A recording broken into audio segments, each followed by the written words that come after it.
Welcome back to the show that tells you you are a quantum computer with free will, moving through time at the speed of your own thoughts. My name is Justin Riddle, and this is another episode of the Quantum Consciousness series. In today's episode, we'll be discussing the concept of time. Is there any way to reconcile our subjective experience of time, flowing from the past into the future, being always in the present moment, and physicalist paradigms that try to explain what time is and how it functions? By the end of today's episode, we'll ask the question, are there novel conceptions of time that might justify our experience of time? And is there any way to escape the march of entropy or chaos into the future? This episode is available on YouTube, and an audio-only version is available on Spotify and Apple Podcast. If you like what you hear today, then please like the video, subscribe to the channel, leave a comment below, or for the audio listener, write a review. Join me deep inside the mystery of numbers. Come and huff a metaphysical new.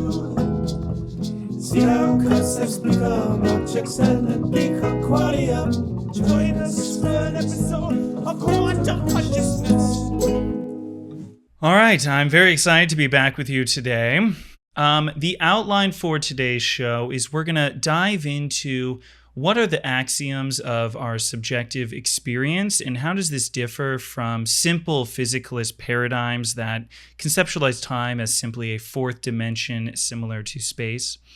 Then we'll dive into the concept of entropy and how entropy is sort of a way to think about time from physics.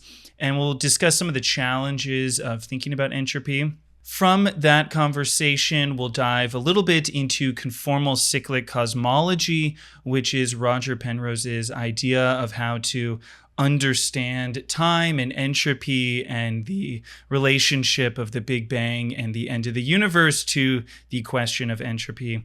And then finally, we'll talk about quantum computers and the orchestrated objective reduction theory and how it proposes how time might work. And I will add my own thoughts of some novel solutions for the challenge of entropy and time at the end there. All right, so let's begin with the simple physicalist paradigm of what is time. Well, traditional classical physics or Newtonian physics suggests that everything is a bunch of particles. They're obeying these laws of motion, the laws of thermodynamics. This is essentially equations for how things change as they move into the future.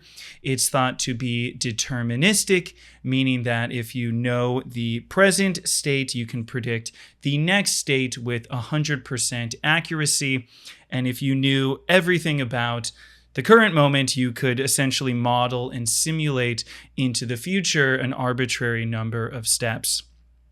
And so what's interesting in determinism is that determinism can be thought of as fully reversible in time. In a sense, if you're tracking the trajectory of a ball moving through the sky and you're using the equations of motion to track where it's going to end at the end of its motion, you could very similarly reverse that temporal relationship, and going backwards or forwards in time doesn't really make any of a difference. And this really is the fourth dimension framing of how people think about time. Time as the fourth dimension is a metaphor that asserts that time is like space. And we know that in space, you can go up, down, left, right, forward, backwards, and it doesn't really matter which direction you're moving. And so maybe time is like another spatial dimension, and we have the conscious experience, subjective experience of moving through time, but this is all just a part of our lives, our subjectivity, and so we can't trust that because we're hardcore physicists. And so we must assert that actually the laws of motion suggest that time is reversible, and this gives us the notion of a block universe. Basically, we could collapse 3D space into 2D space for the sake of visualization, and we could imagine going through time as different slices of bread. So you have different slices of bread. Each bread slice is a different time point. and you can move forward through the slices of bread or backwards through the slices of bread, and we can model with our physics the movement of objects through these different slices, and the modeling can go forward or backward. It doesn't really matter. And so the argument from this point of view is that you're weird and you're a biological creature. And yeah, we have this experience of always being trapped in the present moment, moving from the past into the future and feeling like our choices are making a difference. However, that's just you having subjectivity, and we don't really understand why biology would make us feel that way, but it just makes us feel that way. And this is really what you get from a lot of mainstream physics and from a lot of kind of mainstream superficial science frameworks of understanding how time works. They'll come to you and say, well, actually, did you know that it's all reversible and time going forward or backward is just in your mind and you're just making it all up. And this can be a very frustrating experience as you become a scientist and you're trusting your instincts and you're learning to introspect and you're trying to grapple with the data that's put out in front of you.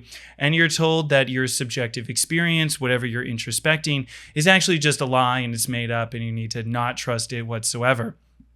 So this is a little bit of the weird state of the world, although I wouldn't say this represents all physics and all people that think about time, but you will sometimes run into this kind of opinion framing. So Jonathan Schooler and I, we have a paper that we recently published, and in that we assert, what are these subjective experiences of time that we have? We put forth 3 axioms. The first axiom of subjective experience of time is that it is always the present moment. We feel as if it is always now. It has always been now. It will always be now. And every time you check what time it is, it's always the current moment. And if you think deeply about this, it's kind of unsettling, very strange, and something that we rarely talk about because it's so ever-presently a part of our lives. And we have this narrative of our life going into the past. We remember things about who we are. We conceptualize ourselves. And yet we're always in this exact present moment of being here. And that concept is very strange. And I challenge you to think what in physics really asserts that there's anything special about the present moment. Right? How do we explain this sense of ever-presenceness of our lives? Second, it feels like time is flowing from the past into the future. There's a directional movement. Time should not, in many ways, be thought of as the fourth dimension because the fourth dimension of space is, traversable forward and backward. However, time is always going forward. There's some really foundational asymmetry here where you never move backwards in time ever, okay?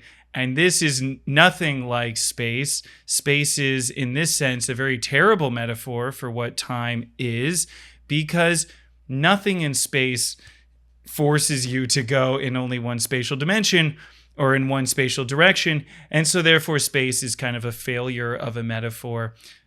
Time is not the fourth dimension. Third, it appears that the future is open. There's some freedom of what is going to happen in the future. The future is unknown. We don't know what is going to take place in the future. However, we know that the past is locked in. The past cannot be changed. It is crystallized, concretized, it is there. And like it or not, your past is your past, but rest assured your future is open. There is an ability to make new choices, to have different futures unfold. This is the joy of narrative, of watching and listening to stories, because we don't know what's going to happen, and that excites us. There's this excitement about the future given its openness. So why do we have 3 axioms of subjective time? Well, really, we think this just needs to be said. Time is weird. Our subjective experience of time is very strange. What are the aspects of it that make it strange, right? And a big part of this channel of quantum consciousness is, not necessarily having all the answers for you, but kind of questioning the foundation of our knowledge. And people might have told you in your life, time is the fourth dimension. Someone super smart out there understands it, and you don't need to worry about it. Smarter people are on the case. However, I'm here to tell you, no one understands time. It's another one of those foundational mysteries. And weirdly, consciousness is a mystery, time is a mystery. Are we able to shove them together and say that they're related? Well, it's hard to separate them, but is consciousness fundamentally related to time? Could there be time without consciousness? These are additional questions that fall out of this. And I think, we can imagine a universe without consciousness, whether or not that would be possible. And in this universe that exists without consciousness, we can imagine time occurring independently from consciousness. Just because we can imagine that doesn't mean that that is at all possible. And I think one thing that has really blown my mind, and I think is at the core of discussing consciousness further, is that we can learn to appreciate maybe how foundational consciousness is, not only to our experience, but maybe to more things than we realize out in the world. Is there more going on than meets the eye? Is there more to consciousness than just some fanciful fun thing that we have as highly evolved monkeys? All right, so I've been raging against the concept of time as a spatial dimension, and I think this is kind of a low creativity version of what time could be thought of as. So I'm going to throw up, some images if you're watching on YouTube, but I think there's a number of additional ways that we could start to think about time more creatively, okay? One way, I think most simply, is as a process. What is a process? A process is something that changes, okay? Time necessarily is a movement, it's a change, it's a transformation. Is the foundational aspect of time related to our concept, our metaphor of process fundamentally? Another metaphor is computation. And maybe this is more than a metaphor. Maybe digital computers, whatever those computers are doing as they transform bits and store information, is there something to the transformation of information which is fundamental to what time is doing? Is time the literal computation of the future from the past?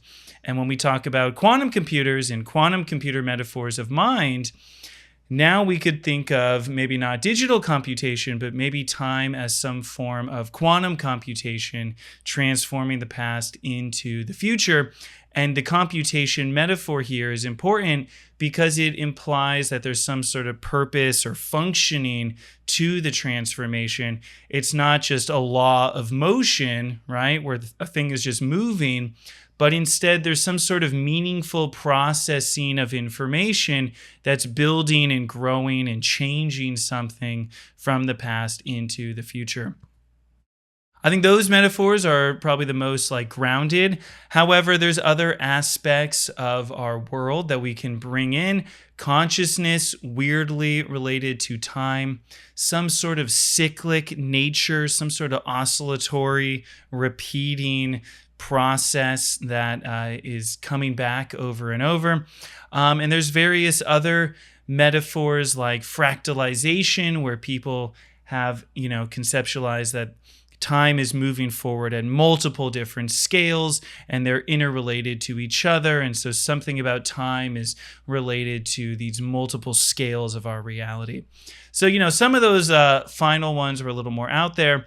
However, I think process, computation, these are, more grounded, simple metaphors that might move a little bit beyond just spatial. All right. Our next major conversation point is the concept of entropy. So entropy is a measure, simply put, of chaos. It basically refers to the number of possible states that something could be in. And as a system evolves through time, entropy is thought to always be increasing, such that a system is diffusing outward, it's occupying more possible states, whereas a low entropy system would maybe be a cluster of particles in a tight ball. As you evolve through time, those balls are going to diffuse outward chaotically, and they're going to occupy a much wider range of space, and there's going to be more possible states that they are in. Another way of thinking about this is how many possible avenues do you have to enter into this particular state that you are in? And for that ball in the corner of the room, there's a lot of convergence points that need to take place for a bunch of random particles to reassemble into a ball in the corner. However, if you have a bunch of diffuse particles in the air, it's much more likely, there's more pathways that you could take to then occupy this kind of diffuse nature of all these particles. How do we think about this in practice? One of the most common ways of thinking about entropy that's used in a lot of physics examples is you have an egg on a counter in your kitchen. It rolls off the counter and it smashes on the floor. This is a movement from a low entropy state of being an egg formed sitting on the counter, and then after it falls and smashes onto the ground, it's completely destroyed, right? And there is almost no way ever, pretty much ever, and actually ever, that the egg would spontaneously reassemble, fly into the air, and then land back up on the counter. And this is more than just a fun example. This is a very concerning aspect of entropy, where we are told by physics, and this can be observed and has been observed, that it appears that entropy is always increasing. So using the current laws of physics, the second law of thermodynamics states that as you move from the past into the future, entropy is going to be increasing. Basically, particles traveling according to the laws of motion, they're vibrating, they're moving around. And so they are going to naturally, chaotically diffuse outward. And so the situation of the egg on the counter getting smashed, that is a part of the natural movement of the present being low entropy and the future being higher entropy. So what's weird about this is that we look around the world and we see a bunch of complex human beings in a complex society, and it appears as if when we look backwards in time, the world was very chaotic, and as we're moving forward, the world is getting less chaotic. Yes, eggs are smashing on the floor all over the place. However, at the same time, there's a bunch of creation, there's a bunch of movement towards lower entropy where we're constructing, we're creating life forms, the propagation of biological systems. These systems appear to be highly organized and have low entropy. So how do we make sense of this apparent paradox where if we look at the laws of physics and we look at these toy examples of particles in a ball in the corner of the room, and how do we look out at the world around us and see all this complexification of life? How does this vibe or gel with this principle from physics? So this is where I'll refer to Roger Penrose in his book on conformal cyclic cosmology, or cycles of time. And essentially, he proposes that the thing that is not clicking is that if you look at, and this is once again his theorization, if you look at the moment of the Big Bang, you look back in time, yes, this was a state of high entropy, of high chaos when you look at particles and photons. However, he suggests that gravitationally, this was a state of very low entropy, and that gravity itself was almost perfectly uniform across the entire universe at the time of the Big Bang. And this is the source of low entropy that we are kind of cannibalizing and consuming throughout history on the planet and also in the universe. And so he describes that from this low entropy gravitational field, particles emerged, and we fast forward to our modern era.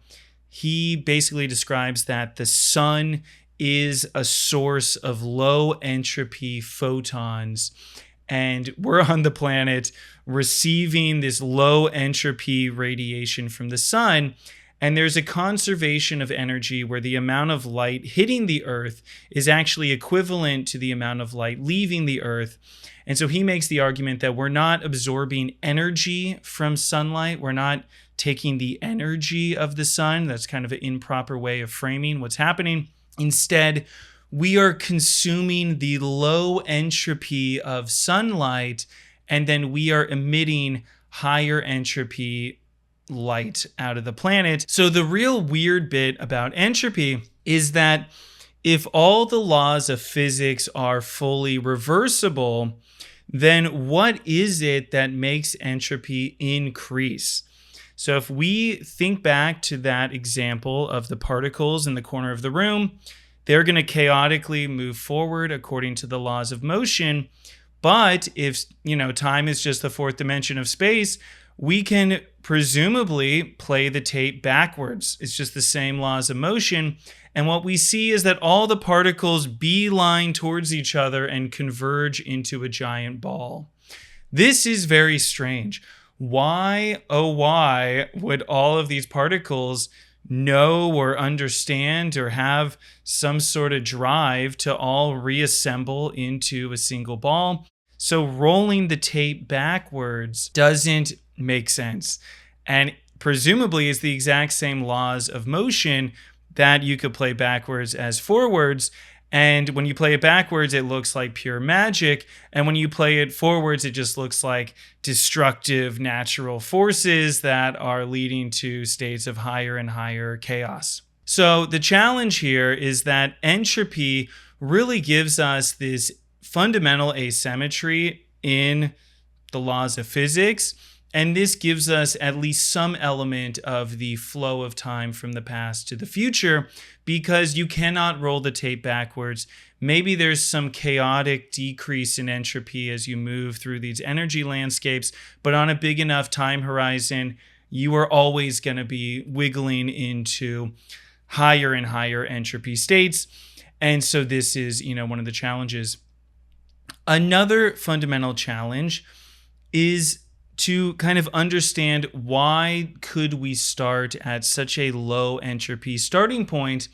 And this is, where Roger Penrose kind of goes off the deep end a little bit, and he talks about conformal cyclic cosmology. And in this theory, he proposes that there is some need to have a destruction of entropy, some sort of anti-entropy force. And he proposes that as we move into the future, we reach a point where black holes are essentially these high entropy focus points in the universe.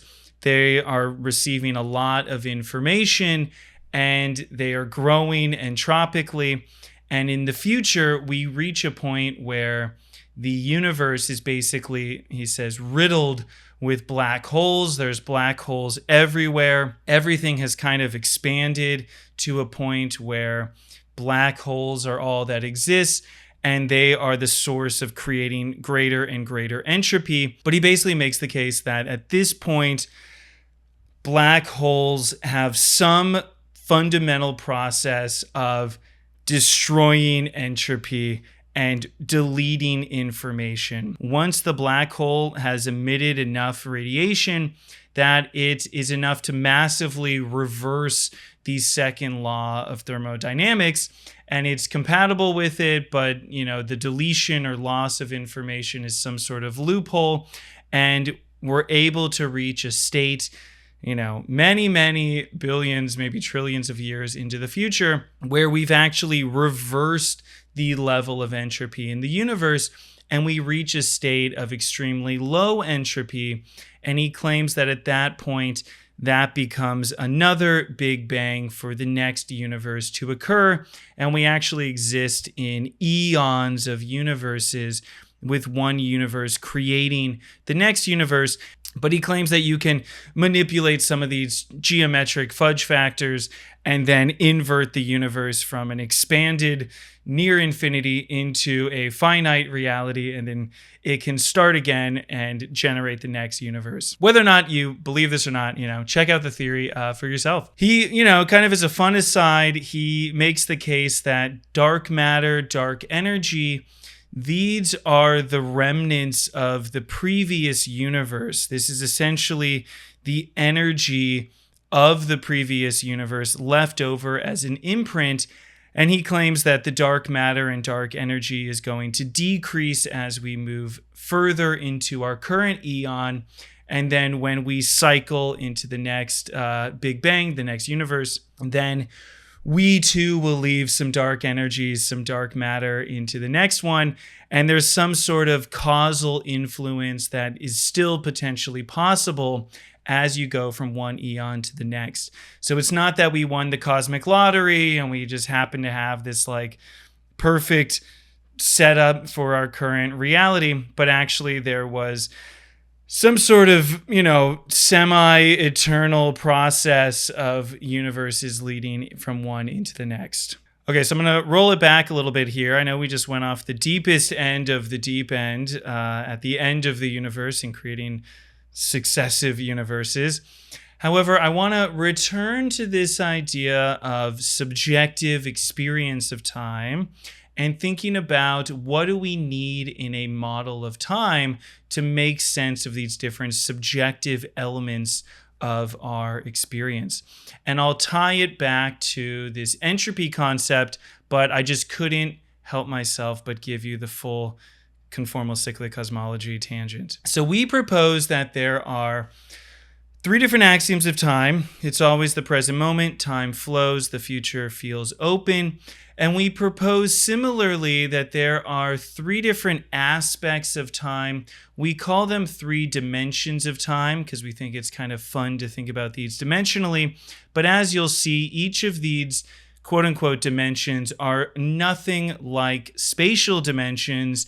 In fact, they represent almost in a way entire conceptual frameworks, and presumably they will all be interconnected with each other, but they're capturing different aspects of our reality, of our lived experience. So the first one is this kind of difference between subjective time and objective time.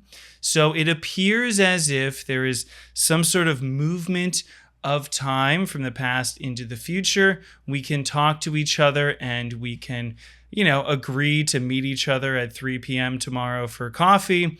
That is something that we can agree upon. And I understand that maybe there's no universal reference frame in general relativity for the time itself.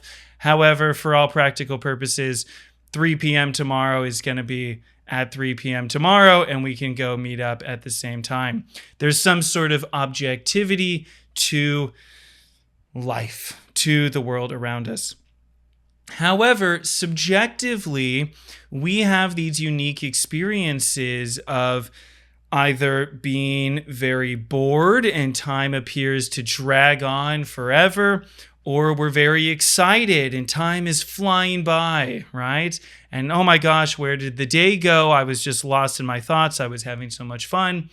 And we also have other bizarre experiences like being in a car accident and seeing time slow down and having some extra motor commands that you can execute to maneuver your vehicle to safety. And this time dilation appears to be a change between the relationship between subjective time and objective time. So just first off, we propose an axiom of subjectivity, an axiom of objectivity, and you can think about your movement through this 2-dimensional space as kind of the speed at which you are moving subjectively relative to objective. Is your experience dilating time, as in you have more subjectivity relative to the usual flow of time?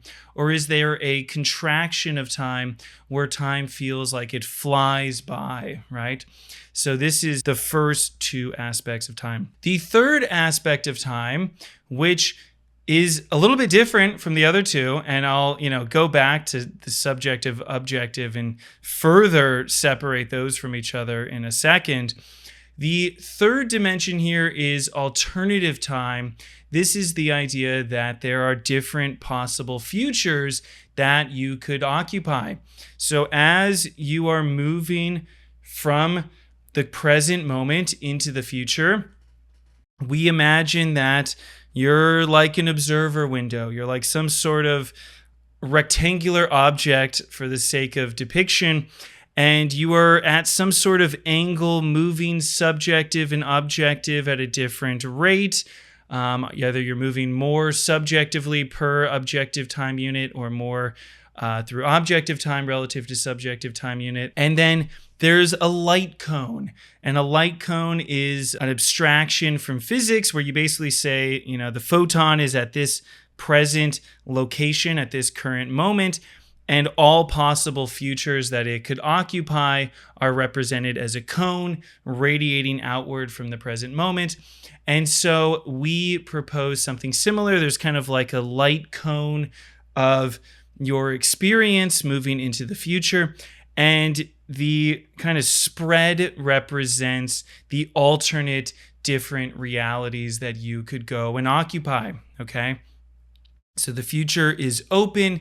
There is a dimension, a degree of freedom between alternate realities. There's a degree of freedom as you move up and down subjectively relative to objective time. And these different degrees of freedom are kind of what gives us that dynamic range that we are able to occupy in our experience. So while we have this objective flow of time from the past into the future, the subjective dimension can kind of be de-arrowed, if you will, and we can reconceptualize it in a way that your experience of subjective time is grounded in your biology. And so for this, I'm going to make a brief aside to the nested observer windows model, which was put forth by Jonathan Schooler and myself last year in 2024. And this is a model of hierarchical consciousness, where essentially we look at the multi-scalar nature of biology, the fact that there are neurons inside of brain regions and proteins inside of neurons, and we discuss, what if each of these different levels was meaningfully processing information and then interacting and sharing information up and down this biological hierarchy. And one of the, interesting aspects of the nested observer windows model, or NOW model, is that each of these different levels is going to process information at a different time frame, a different time scale. So at the bigger, more macroscopic scales, there is a bigger, slower processing of information. And at the faster, smaller scales, there's a faster rate at which those systems are processing information. And this resonates with our experience. We are big, slow, lumbering thoughts that compose our mind. These thoughts occur over the time course of multiple seconds. Meanwhile, neurons are operating at much faster time scales. For the dynamics of a neuron, of action potentials, of electrical potentials inside of these cells, they're operating down at this millisecond time scale. And how do we grapple with the big, slow reality that we experience and the much faster reality of neurons inside of our brain, and then the even faster reality of proteins and even more microscopic objects? So what we propose in the NOW model is that each of these different scales, these biological structures, create a time frame at which information is being processed. And so when we think back to these three dimensions of time, the subjective dimension is based on our observer windows, based on the biological infrastructure. This is going to create a certain time frame at which we are able to process information. So that subjective dimension of time is not like the objective dimension, right? The subjective dimension is based on your biology. It's based on the kind of operating frequency of what brain structures are activated as you're processing information. And we propose in the now model that you can couple down to these more microscopic systems. And when you do that, you have a dilation of time as you move towards these faster information processors, right? So the movement between dilation and contraction, the speed at which subjectivity is happening, is essentially dependent on your biological system itself. Even though in the image we depict this as two different arrows, the subjective arrow can really be thought of as these nested observer windows, and the speed at which is essentially dependent on what systems are dominant in the processing of information. So that would be a novel way of essentially addressing subjective time with respect to objective time. All right, so I know why you're here. It's for the quantum computers. So let's now relate these three dimensions of time to quantum computation. And I think quantum computation has a really beautiful way that it addresses the flow of time. And the way that it does that is that it conceptualizes reality as these two processes, at least. This is our, kind of current understanding, and quantum mechanics is kind of an incomplete physics as the time of recording. And essentially, there is what Roger Penrose calls unitary evolution, which is the evolution of a system into possible futures according to the Schrodinger's equation. And this is the evolution similar to the laws of motion. It's a deterministic progression from the present time, space, location into all possible future time, space, locations. This occurs as a probability wave, a superposition of all possible futures that could exist. And then there is a reduction process. Roger depicts this as a R, and the reduction process is non-deterministic. It collapses that wave function of all possible futures into one specific future. And so in quantum mechanics, there's this weird jumping, right? You're evolving and then collapsing and then evolving and collapsing. And when you collapse or reduce the wave function, suddenly time is no longer reversible. However, inside of the unitary evolution, as you're evolving, time is necessarily reversible. And so weirdly, we're left with this dynamic process where we have time-reversibility, and this is part of the weird power and intrigue of quantum computers, is that they all are time-reversible in their engineering, where you create your quantum computation to be able to flow backwards and forwards in time, at least while it's in superposition. And then you have this chaotic reduction process where you collapse the wave function, destroy all these alternative futures, and you reduce it down to the one reality which actually occurred. And that reduction is based on the probabilities that were generated in the wave function as it was evolving. And so from here we go unitary evolution, reduction, unitary, reduction, unitary, reduction. And this gives us a flow of time in quantum mechanics. And so quantum mechanics has its own sense of time evolution via the unitary and reduction process. In addition, the increase of entropy is still present within the unitary evolution. So the unitary evolution is governed by deterministic laws of physics, and these are the same laws that tell us that entropy is always going to increase. So when we start our quantum computation, when we start our unitary evolution, it's going to be computing possible futures, and those possible futures are going to be on average, overwhelmingly more entropic than the starting location. So that is very strange. In addition, the collapse of the wave function appears to be an additional force of entropy or chaos, which is not even described in the traditional laws of physics or the traditional second law of thermodynamics. This is another source of chaos, irrespective of the entropy inherent in the evolution. Okay, so now the problem of entropy is further compounded because we have this unitary evolution, which generates greater entropy at the end than where it started. And then we have this non-deterministic reduction process, which appears also to have a high degree of entropy and chaos in how it's going to collapse the wave function.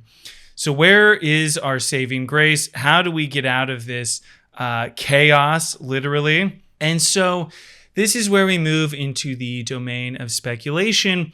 But Roger Penrose also gives us this notion of objective reduction of the wave function.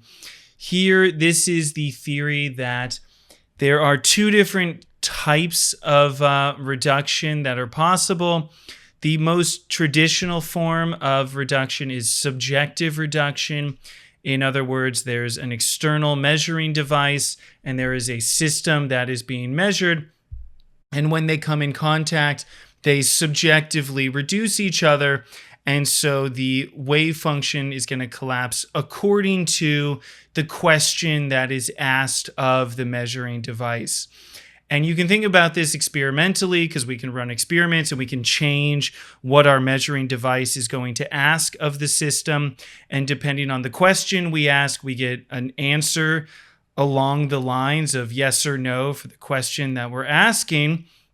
And so the decision of what question to ask is in and of itself an influence on the evolution of the system from the past into the future. So that's why it's a subjective reduction subjectively to the other system.